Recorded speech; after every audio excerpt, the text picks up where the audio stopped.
नमस्कार मित्रों, आजना online class में आपनु स्वागत है। आज આપણે ચેપ્ટર નંબર 7 માં એક સૂત્રની ચર્ચા કરીશું અને પછી આગળ જઈએ। તો લાસ્ટ ટાઈમ આપણે ચર્ચા કરી હતી ફેક્ટોરિયલ, એટલે કે n ફેક્ટોરિયલ શું હોય તો ધન પ્રાકૃતિક સંખ્યાનો ગુણાકાર।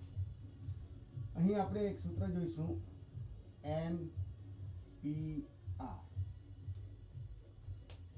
NPR અને વંચાય NPR એટલે કે શું છે આ મિત્રો કે n ભિન્ન વસ્તુઓમાંથી r ભિન્ન વસ્તુઓની ગોઠવણી એટલે કે NPR એનું સૂત્ર છે n ફેક્ટોરિયલ ભાગ્યા n માઇનસ r ફેક્ટોરિયલ, જ્યાં r શું છે તો 0 lesser equal to r lesser equal to n, यानी कि 0 અને n ની વચ્ચે અથવા તો r બરાબર 0 પર હોઈ શકે અને r બરાબર n પર હોઈ શકે। NPR સૂત્ર, ધારો કે r બરાબર 0 હોય તો શું થાય મિત્રો એ જોઈએ। તો NP0 is equal to n factorial n minus 0 factorial, એટલે આપણને મળશે n ફેક્ટોરિયલ ભાગ્યા n ફેક્ટોરિયલ, એ કેન્સલ થઈ જાય એટલે મળશે 1। એટલે મિત્રો NP0 બરાબર 1, આ એક સૂત્ર મળે। ધારો કે r બરાબર n હોય, r બરાબર n તો શું મળશે તો મૂકી દઈએ અહીંયા NPN n ફેક્ટોરિયલ સૂત્ર પરથી n minus n n factorial n minus n, અહીંયા જો n માઇનસ r આવશે નીચે એટલે જે અહીંયા આવે એ માઇનસ થાય એટલે n માઇનસ n ફેક્ટોરિયલ, અહીંયા મળશે n ફેક્ટોરિયલ, નીચે મળશે 0 ફેક્ટોરિયલ એટલે કે n ફેક્ટોરિયલ અને 0 ફેક્ટોરિયલ એટલે 1, એટલે કે NPN બરાબર શું થાય મિત્રો n ફેક્ટોરિયલ। એટલે કે કોઈ બી 4p0 તમારે મૂકી દેવાનું, કરવાનું જ નહીં 1, 6p0 કેવું મળે 1, 4p4 NPN પ્રકાર શું મળશે 4 ફેક્ટોરિયલ। તો આ રીતે મિત્રો આ સૂત્ર જે છે ખૂબ જ અગત્યનું સૂત્ર છે, એનો ઉપયોગ કરીશું મિત્રો। હવે એક પ્રમેય છે, પ્રમેય નંબર 2, n ભિન્ન વસ્તુઓમાંથી r વસ્તુઓ, પ્રમેય 2, n ભિન્ન વસ્તુઓમાંથી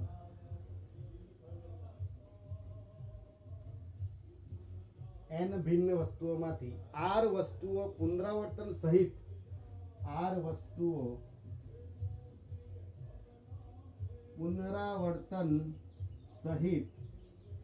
પુનરાવર્તન સહિત એકી સાથે લેવામાં આવે, એકી સાથે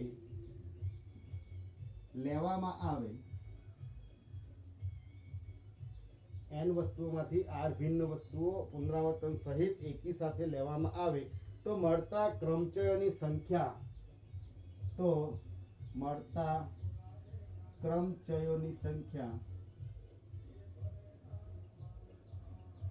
બરાબર n/r। આ મિત્રો યાદ રાખવાનું છે n/r બરાબર છે મિત્રો। તો ધારો કે એક એક્ઝામ્પલ લઈએ કે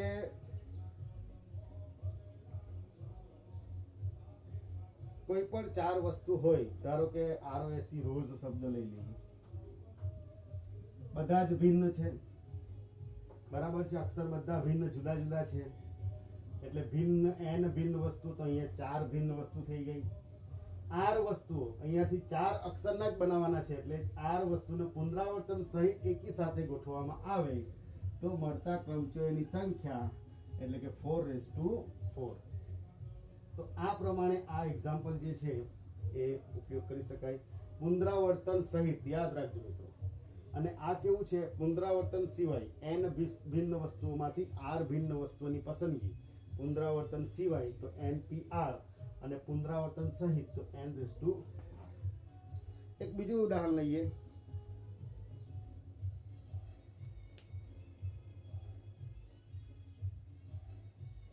હા મિત્રો, હવે બીજો આ રોઝ શબ્દને એન ભિન્ન વસ્તુને પુનરાવર્તન સિવાય કીધું હોય, આ તો પુનરાવર્તન સહિત છે. પુનરાવર્તન સિવાય એટલે ચાર વસ્તુઓમાંથી ચારની પસંદગી એટલે 4p4, અને બીજા શબ્દમાં કહીએ તો 4 ફેક્ટોરિયલ. તો આ બંને પુનરાવર્તન સહિત, પુનરાવર્તન સિવાય એ કહી શકાય. એક બીજું ઉદાહરણ લઈએ. નંબર શબ્દ છે આપણી પાસે. કયો શબ્દ છે? નંબર. કેપિટલ જ લઈએ.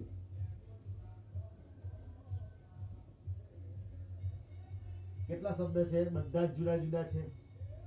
1 2 3 4 5 6, કુલ કેટલા છે? 6 મૂળાક્ષર છે. ધારો કે નંબર શબ્દમાંથી 3 શબ્દનો મારે ક્રમ બનાવવાનો છે, એટલે કે 3 શબ્દનો 3 મૂળાક્ષરનો મારે એક શબ્દ બનાવવાનો છે. એટલે 6 એ પર કેવું? પુનરાવર્તન સિવાય, એટલે પુનરાવર્તન કરવાનું નથી. એટલે કે 6 વસ્તુમાંથી મારે કેટલા પસંદ કરવાના? 3 પસંદ કરવાના. એટલે 6p3. આનો આપણે સાદુરૂપ આપીશું તો આ પ્રમાણે મળે. 6 ફેક્ટોરિયલ ભાગ્યા 6 - 3 ફેક્ટોરિયલ, એટલે 6 ફેક્ટોરિયલ ભાગ્યા 6 - 3 એટલે 3 ફેક્ટોરિયલ. 6 ફેક્ટોરિયલ એટલે 6 × 5 × 4 × 3 × 2 × 1 ભાગ્યા 3 × 2 × 1, બરાબર છે. આ કેન્સલ થઈ જાય એટલે આપણને મળે 6 × 5 × 4 ઇઝ ઇક્વલ ટુ 5 ચોક 20, 5 ચોક 20, 20 × 6 કેટલા મળે? 6 દુ 12, 120. તો મિત્રો અહીંયા તમારે એક વસ્તુ ખાસ ધ્યાન આપવા જેવી છે કે 6p3 આ સૂત્ર મૂકીને આ પ્રમાણે કરીએ અહીંયા સુધી, એના કરતા તમે ડાયરેક્ટ પણ કરી શકો છો મિત્રો. કેવી રીતે? તો 6 ને ઘટાડવાનું. ક્યાં સુધી ઘટાડવાનું? તો 3 અંક ઘટાડવાના. આ જે છે એટલા અંક ઘટાડવાના. એટલે 6 × 5 × 4 આ પ્રમાણે. તો આ સૂત્ર મૂકવાની પણ જરૂર પડશે નહીં. ધારો કે એમ કહીએ 8p4, તો આ સૂત્ર મૂકવાની જરૂર નથી. ડાયરેક્ટ કરવું હોય તો 8 ને 4 ઘટાડવાના. એટલે 8 × 7 × 5 × 4. ખ્યાલ આવે મિત્રો? 1 2 સોરી 5 6 6 × 5, 1 2 3 4. તો 8 ને કેટલા ઘટાડ્યા? 4. એ બી ઉતરતા ક્રમમાં ઘટાડી દેવાનું. એટલે ડાયરેક્ટ આ સૂત્ર મૂકવાની પણ જરૂર પડશે નહીં. હવે ઉપર આપણે મેન ટોપિક આપણી જે છે એના ઉપર આવીએ. તો આ થઈ પુનરાવર્તન સિવાય. હવે મિત્રો પુનરાવર્તન સહિત શું થાય? પુનરાવર્તન સહિત જોઈએ આપણે. ચાલો, કેટલી વસ્તુ છે? n ભિન્ન વસ્તુ છે. n ભિન્ન મૂળાક્ષર છે. એમાંથી 3 મૂળાક્ષર પુનરાવર્તન સહિત પસંદ કરવાનું છે. પુનરાવર્તન સહિત એટલે પુનરાવર્તન પણ કરવાનું. 6 છે આપણી પાસે. આ સૂત્રનો ઉપયોગ થશે. 6 માંથી 3 ની પસંદગી પુનરાવર્તન સહિત. 6^3 એટલે 6 × 6 × 6. આ જે આવે એ જવાબ તમારે લખી દેવાનો. તો મિત્રો આ સૂત્ર જે છે એના ઉપરથી આપણે આ પ્રમાણે માહિતી મળે. હવે એક બીજું એક્ઝામ્પલ લઈએ. ધારો કે કોઈ 2 વ્યક્તિ મોટી પદ આપણે પસંદ કરવાનું છે. આપણી પાસે 12 સભ્ય છે. કેટલા સભ્ય છે? આપણે અહીંયા લઈએ. કુલ સભ્ય 12 સભ્ય છે આપણી પાસે. એ 12 સભ્યમાંથી 2 સભ્ય પસંદ કરવાના છે. એક પ્રમુખ અને બીજો ઉપપ્રમુખ, અથવા તો અહીંયા બુકમાં આપેલું જ લઈએ અધ્યક્ષ અને ઉપાધ્યક્ષ. 2 સંખ્યા ભરવાની છે. 12 માંથી 2 ની પસંદગી. હવે 12 જે છે એ કુલ સભ્ય બધા જુદા જુદા છે, અને અધ્યક્ષ અને ઉપાધ્યક્ષ બંને પોસ્ટ જુદી જુદી છે. તો પુનરાવર્તન પર કરવાનું નથી, કારણ કે એમાં પુનરાવર્તન થશે નહીં. તો 12 માંથી 2 સભ્યની પસંદગી તો 12p2 પ્રકારે થશે. તો 12 સભ્યોમાંથી આપણે અધ્યક્ષ અને ઉપાધ્યક્ષની ગોઠવણી અથવા તો પસંદગી કઈ રીતે કરી શકીએ? 12p2 પ્રકારે. તો આ સૂત્રનો આ પ્રમાણે ઉપયોગ થશે મિત્રો. અને પુનરાવર્તન કીધું હોય તો આ પ્રમાણે. હવે આગળ જોઈશે પ્રમેય નંબર હવે જોઈએ, જ્યારે બધી વસ્તુઓ ભિન્ન ન હોય ત્યારે ક્રમચયની સંખ્યા. બધી વસ્તુઓ ભિન્ન નથી, અહીંયા તો બધી ભિન્ન છે, પણ જો ભિન્ન ના હોય તો શું થાય મિત્રો એ જોઈએ.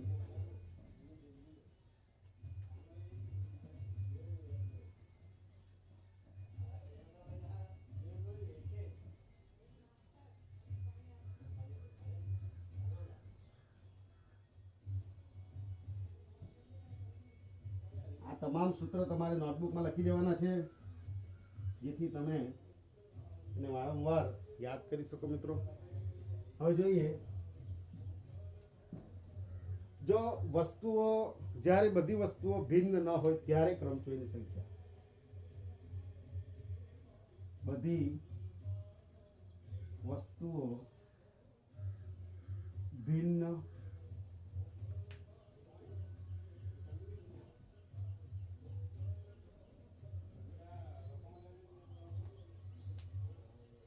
ના હોય ત્યારે ક્રમચયોની સંખ્યા.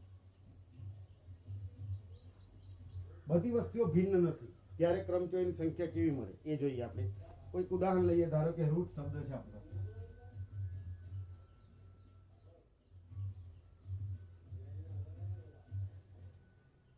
એમાં જુઓ, આર ભિન્ન છે, ટી ભિન્ન છે, પણ ઓ જે છે એ ભિન્ન નથી, બે રિપીટ થાય છે. તો આવા જ્યારે મૂળાક્ષર આવે ત્યારે આપણે ક્રમચયની સંખ્યા કઈ રીતે લેવાની એ જોઈશું. તો મિત્રો, આ ધારો કે આપણે એને માની લઈએ કે આ જે છે એ ભિન્ન છે. ધારો કે આ O1 અને O2 અલગ અલગ પ્રકારના છે. તો આ O1 અને O2 જે છે એ અલગ અલગ પ્રકારના એવું માની લઈએ. તો આપણી પાસે કેટલા મૂળાક્ષર થઈ જાય? 4 મૂળાક્ષર. 4 મૂળાક્ષરમાંથી 4 ની પસંદગી એટલે 4p4, એને બીજા શબ્દોમાં કહીએ તો 4 ફેક્ટોરિયલ થાય. બરાબર છે. તો આ કુલ શબ્દ જે છે એની ગોઠવણી 4 ફેક્ટોરિયલ પ્રકારે કરી શકાય. પરંતુ આ ભિન્ન જે છે, આ ભિન્ન નથી, ભિન્ન ન હોય ત્યારે. તો આ O1 અને O2 એને એક પ્રકારે આ રીતે ગોઠવી શકાય. બીજો પ્રકાર કયો ગોઠવી શકાય? O2 અને O1, O1 અને O2, O2 અને O2, એટલે આ બે પ્રકારે ગોઠવી શકાય. એટલે બે ફેક્ટોરિયલ પ્રકારે ગોઠવી શકાય. આ બે જે છે એ જે સરખા છે એને. તો જેટલા શબ્દ, ખાસ યાદ રાખજો, જે પણ શબ્દ સરખા હોય, અથવા તો શબ્દ નહીં, મૂળાક્ષર, જે પણ મૂળાક્ષર સરખા હોય એ મૂળાક્ષરના એટલા ફેક્ટોરિયલ આપણે ભાગી કાઢવાના. ધારો કે આ 4 શબ્દની, 4 મૂળાક્ષરની ગોઠવણી 4 શબ્દ પ્રકારે 4 ફેક્ટોરિયલ ભાગ્યા તમારે જે પણ રિપીટ થતા હોય એવા મૂળાક્ષર તમારે ભાગી દેવાના, એટલે ભાગ્યા 2 ફેક્ટોરિયલ. તો આવા પ્રકારની શબ્દની ગોઠવણી આ પ્રમાણે કરી શકાય. તો જોઈએ પ્રમેય નંબર 3. આપેલ n વસ્તુઓમાંથી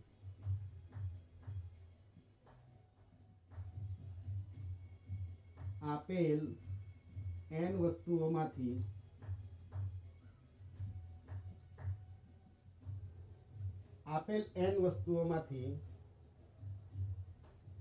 p સમરૂપ વસ્તુઓ હોય, p સમરૂપ વસ્તુઓ હોય, p સમરૂપ વસ્તુઓ હોય અને બાકીની ભિન્ન હોય, અને બાકીની કેવી હોય? ભિન્ન હોય. p સમરૂપ હોય અને બાકીની કેવી હોય? ભિન્ન હોય. તો ક્રમચયોની સંખ્યા,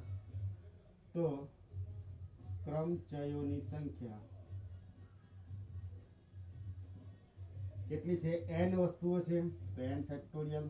અને સમરૂપ કેટલી છે? તો p, તો આપણે p ફેક્ટોરિયલ. એટલે આ પ્રકારે એને કરી શકાય. આ સૂત્ર છે n ફેક્ટોરિયલ ભાગ્યા p ફેક્ટોરિયલ. ખ્યાલ આવે છે મિત્રો? જેટલા વસ્તુઓ આપેલી હોય એટલા ફેક્ટોરિયલ ખરા જ, અને સમરૂપ જે છે એને ભાગી નાખવાનું p ફેક્ટોરિયલ. તો આપણે ઉદાહરણ પર જોઈએ, આ પ્રમાણે કરી શકાય. પ્રમેય નંબર 4, પ્રમેય 4 સુધી આનું સમરૂપ છે પ્રમેય 4. અહીંયા એક જ સમરૂપ છે, પણ જો આવું પણ બની શકે, ઘણી બધી વસ્તુઓ સમરૂપ હોઈ શકે, તો એના માટે છે પ્રમેય નંબર 4.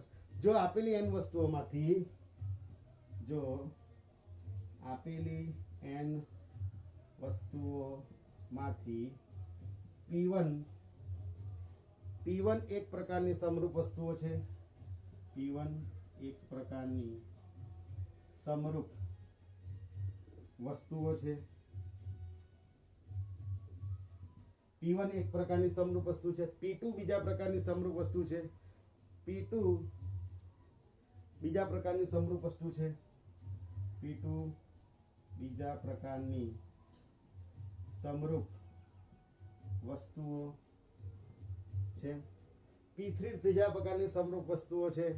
આવું કરતા કરતા PK k પ્રકારની સમરૂપ વસ્તુઓ છે. એટલે મતલબ કે k એટલે એવું કેવું કે 3 વસ્તુ સમરૂપ હોઈ શકે, 4 હોઈ શકે, 5 હોઈ શકે, 6 હોઈ શકે. આવા કે પ્રકારે સમરૂપ વસ્તુઓ હોય તો આ પ્રકારની સમરૂપ વસ્તુઓમાંથી અને બાકીની વસ્તુઓ ભિન્ન હોય. અને બાકીની કેવી હોય? બાકીની વસ્તુઓ ભિન્ન હોય. બાકીની વસ્તુ કેવી હોય? તો ભિન્ન હોય. તો મળતા ક્રમચયોની સંખ્યા કેટલી મળે? સંખ્યા is equal to n factorial ભિન્ન તો ખરી જ, બાકીના P1 ફેક્ટોરિયલ સમરૂપ છે ઇન્ટુ P2 ફેક્ટોરિયલ સમરૂપ છે ઇન્ટુ ડોટ ડોટ ડોટ ક્યાં સુધી? PK ફેક્ટોરિયલ સમરૂપ છે. એટલે જેટલા સમરૂપ હોય એટલા ફેક્ટોરિયલને કેવું કરવાનું? ભાગી દેવાનું. એટલે તમને શું મળશે? જવાબ મળશે. તો આજ પ્રમાણે એક લઈએ ઉદાહરણ નંબર 9.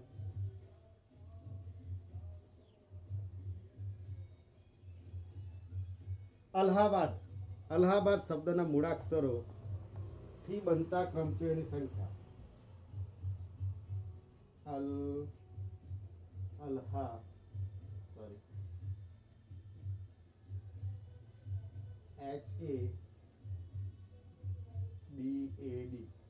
અલ્હાબાદ શબ્દના મૂળાક્ષરોથી બનતા ક્રમચયોની સંખ્યા શોધવાનું છે.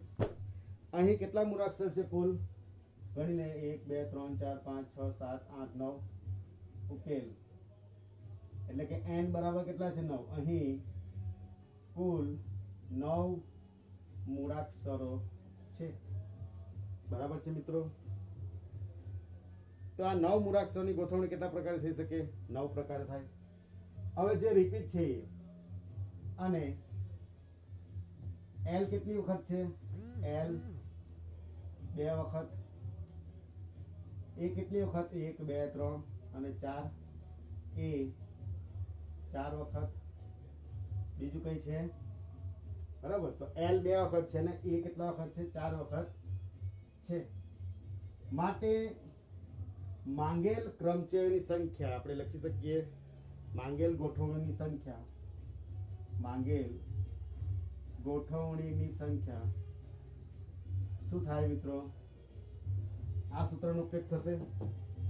કેટલા છે કુલ? અહીં 9 છે એટલે 9 ફેક્ટોરિયલ ભાગ્યા L 2 વખત આવે છે એટલે 2 ફેક્ટોરિયલ. એ 4 વખત આવે છે ઇન્ટુ 4 ફેક્ટોરિયલ. ખ્યાલ આવે છે મિત્રો? તો આ પ્રમાણે કરી શકાય. ઉકેલી લઈએ એને. 9 ગુણ્યા 4 સુધી જવું પડે. 9 into 8 into 7 into 6 into 5 into 4 ભાગ્યા 2 ઇન્ટુ 1 ઇન્ટુ 4 ફેક્ટોરિયલ. 4 4 કેન્સલ. 4 દુ 8 એટલે 9 ગુણ્યા 4 ગુણ્યા 7 ગુણ્યા 6 ગુણ્યા 5. ગુણાકાર કરી દો. જે મળશે એ જવાબ મળશે મિત્રો. તો આપણને જવાબ મળશે 7560. 7560. તો આટલા આપણે આટલી સંખ્યા પ્રમાણે એને ગોઠવી શકીએ ઉલટ સુલટ કરીને. તો આ જે છે આનું ઉદાહરણ છે. ઉદાહરણ નંબર 9. હવે જે ઉદાહરણ નંબર 10.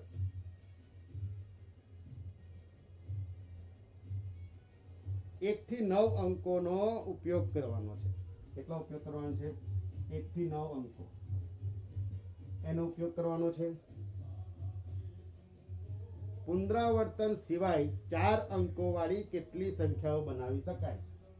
પુનરાવર્તન સિવાય 4 અંકોની સંખ્યા. 1 થી 9 અંકો છે તો કુલ અંકો કેટલા છે?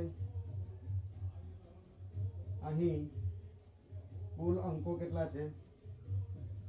9 છે, બરાબર. 9 માંથી કેટલા પસંદ કરવાના છે? અને બીજું શું કીધું? પુનરાવર્તન સિવાય એટલે n માંથી r વસ્તુની પસંદગી, npr એટલે 9 માંથી 4 ની પસંદગી માટે શું કહી શકાય? માંગેલ ગોઠવણી ની સંખ્યા કેટલી મળશે? 9 માંથી કેટલી પસંદવાની? 4 પસંદ કરવાની, એટલે 9p4 પ્રકારે કરી શકાય. તો મિત્રો આનો ઉકેલ તો આપણે ખ્યાલ જ છે, જે આગળ કરી ગયા. 9 ને 4 વખત ઘટાડી દેવાના, એટલે 9 ગુણ્યા 8 ગુણ્યા 7 ગુણ્યા 6, બરાબર છે. 1 2 3 4. તો આ પ્રમાણે એનો ગુણાકાર કરી દઈએ તો 3024 મળે. તો આ પ્રમાણે મિત્રો આનો ઉકેલ આપણે કરી શકીએ. નેક્સ્ટ ક્વેશ્ચન લઈએ, ઉદાહરણ નંબર 11.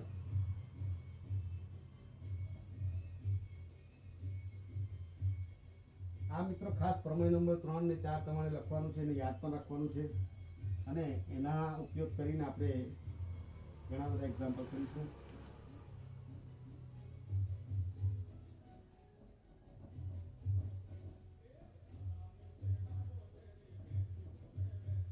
તો જોઈએ ઉદાહરણ નંબર 11 શું છે મિત્રો?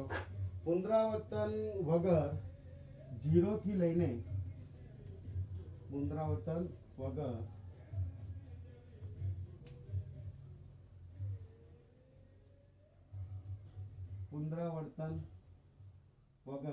0 થી કેટલા અંકો છે? પુનરાવર્તન વગર અંકો આપી દીધા છે 0 1 2 3 અને 4 5 નો ઉપયોગ કરી 100 થી 1000 ની વચ્ચે આવેલી કેટલી સંખ્યા મળે? આવેલી કેટલી સંખ્યા મળે? ચાલો 100 થી 1000 વચ્ચે કેટલી સંખ્યા હોય? બોલો, 100 થી 1000 વચ્ચે કેટલી સંખ્યા મળે? એ તો શોધવાની છે કે કેટલી સંખ્યા મળે એ તો શોધવાની આપણે. હવે 100 થી 1000 ની વચ્ચે ની સંખ્યા શોધવાની છે, એટલે હંમેશા યાદ રાખો કેટલા અંક મળશે? 3 અંકની પસંદગી કરવાની. આપણી પાસે કુલ અંક કેટલા છે? 6 અંક છે. 1 2 3 4 5 6, એટલે 6 અંકમાંથી આપણે કેટલા પસંદ કરવાના? 3 અંકની ભિન્ન રીતે પસંદગી કરવાની છે. અને એ પણ કેવું? પુનરાવર્તન સિવાય કીધું છે, પુનરાવર્તન વગર. તો 6 માંથી 3 ની પસંદગી આપણે કઈ રીતે કરી શકીએ? ઉકેલ અહીં કુલ 6 અંકો માંથી 3 અંકો ની પસંદગી કઈ પ્રકારે થઈ જાય? 6p3 પ્રકારે કરી શકાય. હવે મિત્રો આ જવાબ નથી, હજી બાકી છે. હવે મિત્રો આવું પણ બની શકે કે આપણી પાસે આ 3 અંક છે, આ 3 અંકની પસંદગી કરવાના છે, તો આમાં 0 પણ છે. તો આવું પણ બની શકે કે 0 અહીંયા હોઈ શકે. તો 0 અહીંયા ફિક્સ કરી દઈએ તો બાકીના કેટલા બચ્યા? 2 અંક બચ્યા. 0 અહીંથી કાઢી નાખીએ એટલે કેટલા અંક થઈ જાય? 5 અંક થઈ જાય. તો આ 5 અંકમાંથી આ બે બોક્સ ભરવાના હોય તો કયા પ્રકારે ભરી શકાય? 5p2 પ્રકારે ભરી શકાય. તો મિત્રો યાદ રાખજો, કુલ સંખ્યા 6p3 પ્રકારે બને આમાં. અને આવી સંખ્યા બી મળે કે જ્યાં 0 જે છે પહેલા અંકનો હોય, પહેલા અંક અહીંયા હોય, પહેલા ખાનામાં હોય. તો આ સંખ્યા જે છે આ કોઈ પણ સંખ્યા બનશે એ તો 2 અંકની બનશે. તો આવી સંખ્યા એટલે કે 5 અંક છે, એમાંથી 2 અંકની પસંદગી 5p2 પ્રકારે કરી શકાય. તો આવી સંખ્યા કુલ સંખ્યા જે છે એમાંથી કાઢી લેવું પડે, કારણ કે આપણે શું જોઈએ 3 અંકની સંખ્યા જોઈએ અને અહીંયા જો 0 મૂકી દે તો 2 અંક નહીં મળે, તો આવી સંખ્યા આપણે આમાંથી કાઢી લેવું પડે. તો માટે માંગેલ કુલ ગોઠવણી બરાબર 6p3 આપણી કુલ ગોઠવણી હતી, એમાંથી 2 અંક વાળી સંખ્યા કાઢી લઈએ એટલે -5p2. તો આ એનો ઉકેલ મળશે મિત્રો. એનો ઉકેલી નાખો. 6p3 એટલે શું આવશે? 6 × 5 × 4 -5 × 4 5 × 4 સામાન્ય લઈ લઈએ એટલે 6 - 1 એટલે 5 × 4 = 20, 20 × 5 એટલે કેટલા મળશે? 100. એટલે 100 થી 1000 વચ્ચે કુલ કેટલી સંખ્યાની ગોઠવણી થઈ શકે? 100 સંખ્યા આવશે. તો આ પ્રમાણે મિત્રો આ ઉદાહરણ જે છે એનો ઉકેલ કરી શકાય. હવે તમારે શું કરવાનું? સ્વાધ્યાય 7.3 માં 1 to 5 ક્વેશ્ચન છે એ તમારે હોમવર્કમાં કરવાના છે. સ્વાધ્યાય 7.3 ક્વેશ્ચન નંબર 1 to 5 આટલા ક્વેશ્ચન તમારે શું કરવાનું છે? હોમવર્કમાં કરવાનું છે. ખ્યાલ આવે છે મિત્રો? એમાં અમુક એક્ઝામ્પલ તો બધા ઉદાહરણમાં જે લીધા એ જ એક્ઝામ્પલ છે, તો આ રીતે તમે ઉકેલી શકો. ખાસ પ્રમેય નંબર 2, 3 અને સૂત્રનો ઉપયોગ કરવાનો છે. તો આ ક્લાસમાં તમને ખબર પડી ગઈ હશે. તો આ પ્રમાણે તમારે એનો ઉકેલ કરવાનો છે મિત્રો. નેક્સ્ટ ક્લાસમાં આપણે આગળ જઈશું. અહીંયા સ્ટોપ કરીએ છીએ. ધન્યવાદ.